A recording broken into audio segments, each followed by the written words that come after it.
Today we are going to discuss erythrocyte senescence, जो कि basically किसके बारे में है, एरिथ्रोसाइट डिस्ट्रक्शन के बारे में। और इसके टू मेजर वेज हैं, extravascular haemolysis and intravascular haemolysis. Extravascular haemolysis जो है वो विदिन द ब्लड वेसल्स नहीं होता। इसमें होता क्या है, 90% आरबीसी की डिस्ट्रक्शन इसके थ्रू होती है। जितने भी पुराने आरबीसीज होते हैं ना, उनकी फैगोसाइटोसिस होती है with the help of RS cells. और ईएस सेल्स क्या है, reticulocyte endothelial system of cells. और इनकी डाइजेशन कैसे होती है, with the help of lysosomes. अब वन बाय वन हम इनकी फेट स्टडी कर लेते हैं। जो हीमोग्लोबिन होती है ना, वो ब्रेक डाउन हो जाती है कंपोनेंट पार्ट्स में, यानी आयरन में, ग्लोबन में, प्रोटोफोरफायरेंस में। आयरन जो है उसको बोन मैरो में वापस भेज दिया जाता है with the help of protein transferrin. Globin जो होती है वो ब्रेक डाउन हो जाती है अमाइनो एसिड्स में, और अमाइनो एसिड्स को भेज दिया जाता है अमाइनो एसिड पूल में। प्रोटोपोरफायरिन रिंग जो है वो कन्वर्ट हो जाती है कार्बन मोनोऑक्साइड में, जिसको एक्सपेल कर दिया जाता है। इसके बाद बाकी कंपोनेंट रह जाता है बिलीवर्धन। बिलीवर्धन जो है उसको कन्वर्ट किया जाता है बिलीरुबन में, और एल्बुमिन की हेल्प से लीवर तक ले जाया जाता है। लीवर में क्या होता है, बिलीरुबन जो है वो मिल जाती है एक और कंपाउंड के साथ, और क्या बना लेती है, बिलीरुबन ग्लूकोरोनाइट। और ये एक्सक्रीट हो जाता है विद बाइल इनटू इंटेस्टाइन। अब वहाँ पे क्या होता है कि जो बिलीरुबन ग्लूकोरोनाइड है, इसको कन्वर्ट किया जाता है into urobilinogen with the help of a bacteria, और ये एक्सक्रीट हो जाती है स्टूल में। स्मॉल अमाउंट जो होती है उसकी रिसाइकलिंग हो जाती है लीवर में, और वो किडनी की हेल्प से यूरिन की फॉर्म में एक्सक्रीट हो जाती है।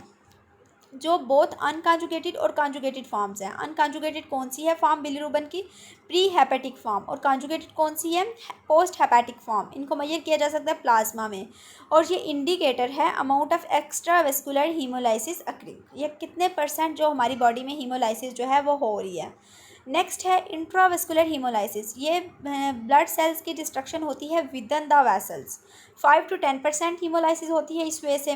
रेड ब्लड सेल जो होते हैं within the lumen of blood vessel break down हो जाते हैं, हीमोग्लोबिन को रिलीज़ कर देते हैं ब्लड स्ट्रीम में। हीमोग्लोबिन जो है वो ब्रेक डाउन हो जाता है उसका ग्लोबन डायमर्स में। उन ग्लोबन डायमर्स को पिक कर लेता है एक प्रोटीन कैरियर, जिसको हम कहते हैं हेप्टोग्लोबन। हीमोग्लोबिन हेप्टोग्लोबिन कम्प्लेक्स बन जाता है, और ये बहुत ज़्यादा बड़ा होता है, इसलिए किडनी से एक्सक्रीट नहीं हो सकता in the form of urine. So इसको भेज दिया जाता है लीवर में। लीवर में इसका कैटाबोलिज्म होता है, इसको स्मॉल कंपोनेंट्स में कन्वर्ट किया जाता है। उसके बाद बाकी पाथवे जो है वो सिमिलर है। हेप्टोग्लोबिन लेवल जैसे ही डिक्रीज़ होता है इंट्रावेस्कुलर हीमोलाइसिस में, तो हीमोग्लोबिन जो है वो प्लाज्मा में अपेयर हो जाती है। यानी हेप्टोग्लोबिन लेवल कम होगा, हीमोग्लोबिन प्लाज्मा में अपेयर हो जाएगी। इस कंडीशन को हम क्या कहेंगे, हीमोग्लोबोनीमिया। और इसकी फिल्ट्रेशन होती है with the help of kidneys, और रीअब्जॉर्प्शन होती है रीनल ट्यूबुलर सेल्स में।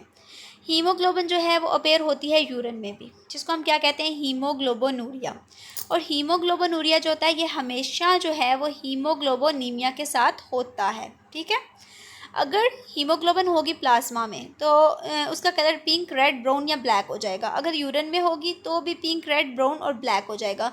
सो इंट्रावेस्कुलर हीमोलाइसिस जो है ये हमारे किडनी में किडनी की हेल्प से इसकी एक्सक्रीशन हो जाती है। ठीक है, और इसके अलावा जो हमारे पास एक्स्ट्रावेस्कुलर हीमोलाइसिस है वो मेजर वे है रेड ब्लड सेल डिस्ट्रक्शन का। 95% जो है उसके थ्रू 90 से 95% रेड ब्लड सेल्स जो हैं वो एक्स्ट्रावेस्कुलर पाथवे के थ्रू डिस्ट्रॉय होते हैं, बाकी जो हैं वो इंट्रावेस्कुलर हीमोलाइसिस के थ्रू होते हैं।